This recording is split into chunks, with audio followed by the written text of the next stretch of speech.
فلسطین، یہ صرف آج کا مسئلہ نہیں بلکہ پچھلے 3000 سال سے اس سٹی کو قبضہ کرنے کی لڑائی چل رہی ہے۔ آج سے 3300 سال پہلے اللہ نے موسیٰ علیہ السلام کو حکم دیا کہ بنی اسرائیل یہودی کو ایجپٹ میں فرعون کی غلامی سے نکال کر آزاد کر دو، اور پھر بہت مشکل سے فرعون نے آخر بنی اسرائیل کو آزاد کر دیا، جس کے بعد موسیٰ علیہ السلام بنی اسرائیل کو لے کر فلسطین کے پاس آئے اور کہا کہ اس سٹی پر حملہ کرو، لیکن بنی اسرائیل نے کہا کہ آپ اور آپ کا رب جا کر لڑیں، ہم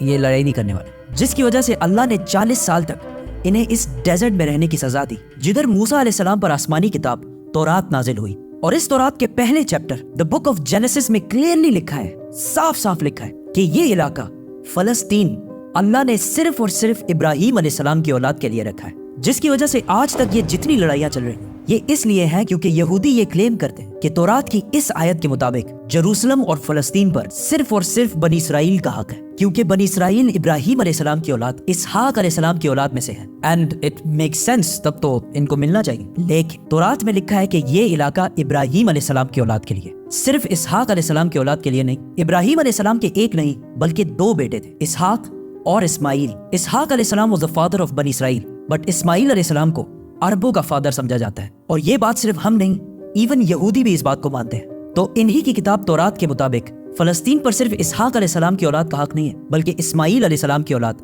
عربوں کا بھی حق ہے۔ موسیٰ علیہ السلام کے ساتھ 40 سال ڈیزرٹ میں رہنے کے بعد آخر بنی اسرائیل نے یوشع جاشوا کی لیڈرشپ میں فلسطین کو فتح کر لیا، لیکن کچھ ہی عرصے بعد یہ سٹی ان کے ہاتھ سے دوبارہ نکل گئی، اور پھر اگلے 300 سال تک بنی اسرائیل اس سٹی کو دوبارہ حاصل نہیں کر سکے۔ لیکن 300 سال بعد بنی اسرائیل نے داؤد علیہ السلام کی لیڈرشپ میں اس سٹی جروسلم کو دوبارہ فتح کر لیا، اور ان کے بیٹے سلیمان علیہ السلام نے یہاں پہلی دفعہ اللہ کی عبادت کے لیے ایک مسجد، ایک ٹیمپل بنایا۔ سلیمان علیہ السلام کے بعد یہودیوں نے فلسطین اور جروسلم پر 400 سال تک حکومت کی، لیکن 400 سال بعد بیبلون عراق میں ایک بہت ہی طاقتور امپائر بن چکی تھی، جس کے بادشاہ بخت نصر نے اپنی امپائر کو بڑھانے کے لیے فلسطین پر حملہ کر دیا اور جروسلم کو تباہ و برباد کر دیا، اور اس کے اندر ہزاروں یہودیوں کو شہید بھی کیا، اور اس ٹیمپل کو بھی تباہ کر دیا جو سلیمان علیہ السلام نے بنایا تھا۔ اور جتنے یہودی زندہ بچ گئے تھے ان ساروں کو غلام بنا کر اپنے کیپٹل بیبلون عراق لے گیا، اور 70 سال تک یہودی عراقیوں کی غلامی کرتے رہے۔ لیکن 70 سال بعد عراق پر ایران کے ایک بہت ہی نیک بادشاہ سائرس دا گریٹ نے حملہ کر دیا، جسے ہم ذوالقرنین کے نام سے جانتے ہیں۔ سائرس دا گریٹ نے عراق کی اس حکومت کو فتح کر لیا، اور یہاں جتنے بھی یہودی تھے ان ساروں کو واپس فلسطین بھیجا، اور انہیں فنڈز بھی دیے کہ واپس جا کر سلیمان علیہ السلام کے ٹیمپل کو دوبارہ بنا جو اس سے پہلے تباہ کر دیا گیا تھا۔ جس کے بعد یہودیوں نے پھر فلسطین پر 400 سال تک حکومت کی، لیکن پھر ان پر ایک ایسی حکومت نے حملہ کیا جس نے سارے یہودیوں کو یہاں سے 600 سال تک باہر نکال دیا، دا گریٹ رومن ایمپائر، اور بنی اسرائیل پر اتنا ظلم کیا جو اس سے پہلے کسی نے بھی نہیں کیا۔ یہودیوں نے رومن ایمپائر سے لڑنے کی بھی کوشش کی، لیکن رومن ایمپائر نے ہزاروں یہودیوں کو قتل کیا، اور حالات اتنے خراب ہوئے کہ یہودی رومن ایمپائر سے چھپ کر غاروں میں رہنے لگے، اور رومن ایمپائر نے بیت المقدس، جسے پہلے سلیمان علیہ السلام اور پھر ذوالقرنین نے بنایا تھا، دوبارہ تباہ و برباد کر دیا، اور اس کے بعد یہ ٹیمپل آج تک دوبارہ نہیں بن سکا۔ رومن ایمپائر نے فلسطین اور جروسلم پر 600 سال تک حکومت کی، لیکن 600 سال بعد رومن ایمپائر نے ایک ایسی غلطی کی جو اسے کبھی نہیں کرنی چاہیے تھی۔ انہوں نے عرب میں بہت ہی تیزی سے پھیلتے ہوئے نئے ریلیجن اسلام پر حملہ کرنے کی کوشش کی، لیکن اسلامک ریلیجن اور خلافت اتنی تیزی سے پھیلتی گئی کہ کچھ ہی سالوں میں رومن اور پرشین ایمپائر دونوں کو فتح کر لی، جس کے بعد حضرت عمر دنیا کے سب سے طاقتور بادشاہ بن گئے، جن کی حکومت الیگزینڈر دی گریٹ کی ایمپائر سے بھی بہت بڑی تھی۔ آخر مسلمان رومن ایمپائر کو فتح کرتے کرتے جروسلم کے دروازے تک پہنچے۔ رسول اللہ صلی اللہ علیہ وسلم نے پہلے ہی کہہ دیا تھا کہ مسلمان ایک دن جروسلم ضرور فتح کریں گے۔ اب مسلمانوں کے پاس 2 آپشن تھے، یا تو جروسلم کو اسی طرح تباہ کیا جائے جو اس سے پہلے باقی بادشاہوں نے کیا تھا، اور یا اس کا سیج محاصرہ کر لیں۔ آخر 6 مہینے بعد جروسلم کے گورنر سفرونیس نے کہا کہ میں یروشلم صرف ایک ہی شرط میں مسلمانوں کے حوالے کروں گا کہ مسلمانوں کے بادشاہ عمر خود آ کر مجھ سے ملے۔ تو خالد بن ولید رضی اللہ تعالیٰ عنہ نے سوچا کہ اب مسلمانوں کے امیر المومنین کو کیوں ڈسٹرب کیا جائے، تو وہ خود عمر بن کر سفرونیس سے ملنے گئے، کیونکہ خالد بن ولید رضی اللہ تعالیٰ عنہ کی اپیرنس بالکل حضرت عمر سے ملتی جلتی تھی، اور دونوں کی ہائٹ بھی بالکل سیم تھی، آلموسٹ 7 فٹ۔ لیکن وہاں ایک شخص حضرت عمر سے پہلے ہی مل چکا تھا، تو انہوں نے کہا کہ یہ حضرت عمر نہیں ہو سکتے، تو مجبوراً خالد بن ولید رضی اللہ تعالیٰ عنہ کو حضرت عمر،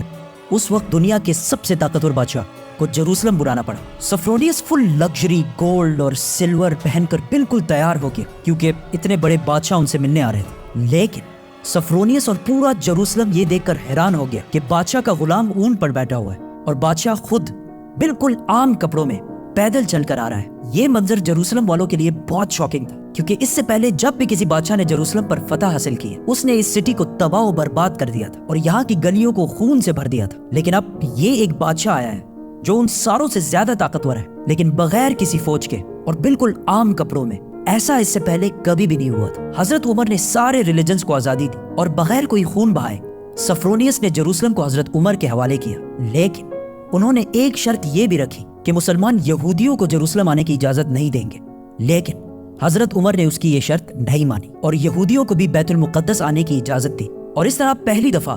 جروسلم ابراہیم علیہ السلام کے بیٹے اسماعیل علیہ السلام کے اولاد کے پاس آیا۔ اس کے بعد آلموسٹ 350 سال تک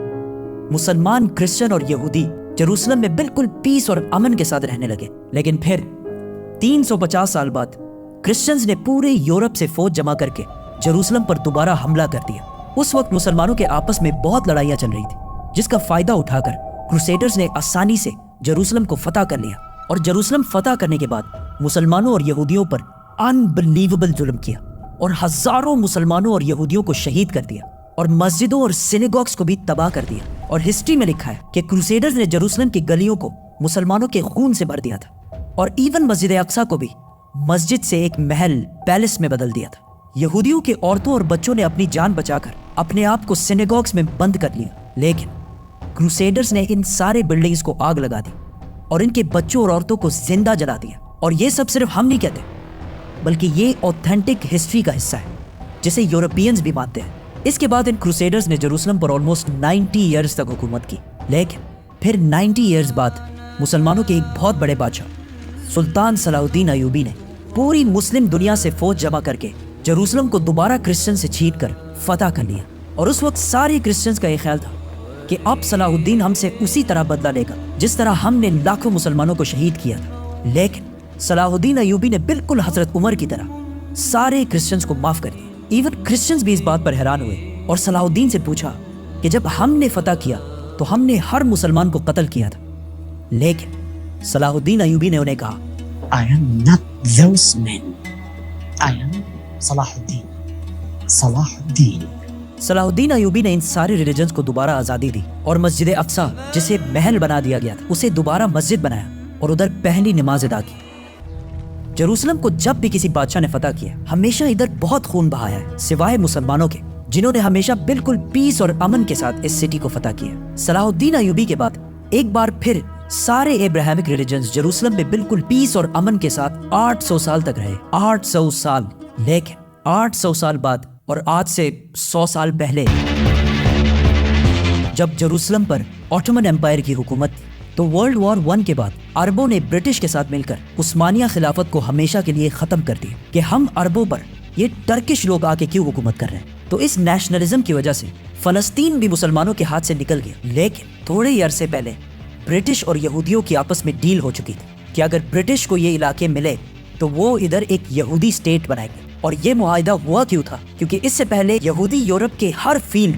بزنس، سائنس، میڈیکل، بینکنگ، ہر چیز میں بہت اسٹرانگ ہو چکے تھے، جس کی وجہ سے یہودی یورپ کے سب سے طاقتور اور رچ کمیونٹی بن گئے۔ تو ان کی سپورٹ حاصل کرنا برٹش کے لیے سب سے ضروری تھا، اور پچھلے 1800 سال سے یہودیوں کے پاس اپنا کوئی بھی ملک نہیں تھا۔ تو ان میں سے کچھ یہودیوں نے زائنزم کی سوچ شروع کی کہ ہمارا یہودیوں کا بھی ایک اپنا ملک ہونا چاہیے، اور اس کے لیے انہوں نے اسی فلسطین کے علاقے کو چنا، اور یہ ملک حاصل کرنے کے لیے انہوں نے ہر طرف سے کوشش شروع کی۔ یہودیوں نے ایون عثمانی خلیفہ سلطان عبد الحمید سے بھی ڈیل کرنے کی کوشش کی، لیکن انہوں نے صاف انکار کر دیا، جس کی وجہ سے یہودیوں کو سمجھ آ گئی کہ اگر اپنا ملک بنانا ہے تو عثمانیہ سلطنت کو ختم کرنا ضروری ہے۔ اور جیسے ہی ورلڈ وار 1 کے بعد آٹومن امپائر ختم ہوئی اور فلسطین آٹومن امپائر سے برٹش کی طرف چلا گیا، تو یہودی پوری دنیا سے اسی سیکرٹ پلان کے تحت فلسطین شفٹ ہونا شروع ہوئے، اور فلسطین کے مسلمانوں سے زمینیں ڈبل ٹرپل پرائس پہ خریدنے لگے، کیونکہ پیسہ تو ان کے پاس بہت تھا۔ برٹش امپائر نے بھی بیلفور ڈیکلیریشن میں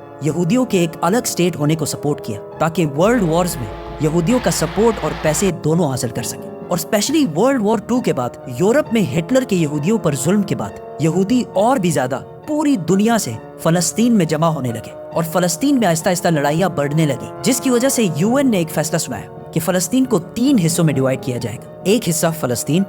دوسرا اسرائیل اور تیسرا جیروسلم، جو ان دونوں میں سے کسی کا بھی نہیں ہوگا بلکہ یہاں UN کی حکومت ہوگی اور اس میں سب ریلیجنز کو آزادی ہوگی، جس پر عرب ممالک نے اس فیصلے کی سخت مخالفت کی اور اسرائیل کے آزاد ہونے کے صرف 1 دن بعد اسرائیل پر ہر طرف سے حملہ کر دیا۔ ایجپٹ، جارڈن، سیریا تینوں کی فوجیں ایک ساتھ اسرائیل میں داخل ہوئی، لیکن بہت ہی بے شرمی سے عرب ممالک یہ جنگ ہار گئے اور ایک ایسے ملک سے ہارے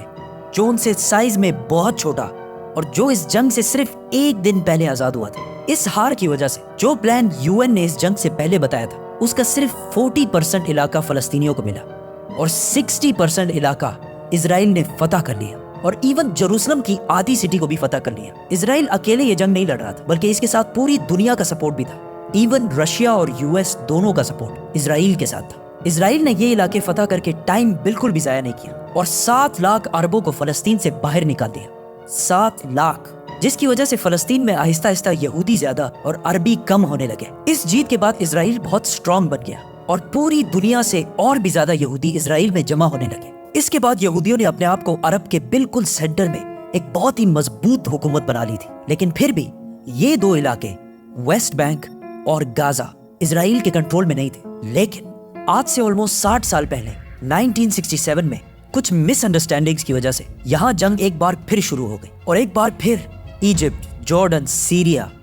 ورسس یہ چھوٹا سا اسرائیل۔ لیکن صرف 6 دنوں میں اسرائیل نے ان تینوں ملکوں کو ہرا دیا اور صرف 6 دنوں میں اسرائیل نے اپنا سائز 3 گنا بڑھا لیا۔ عرب ممالک دوبارہ اپنے سے ایک بہت ہی چھوٹے ملک سے بہت ہی بری طرح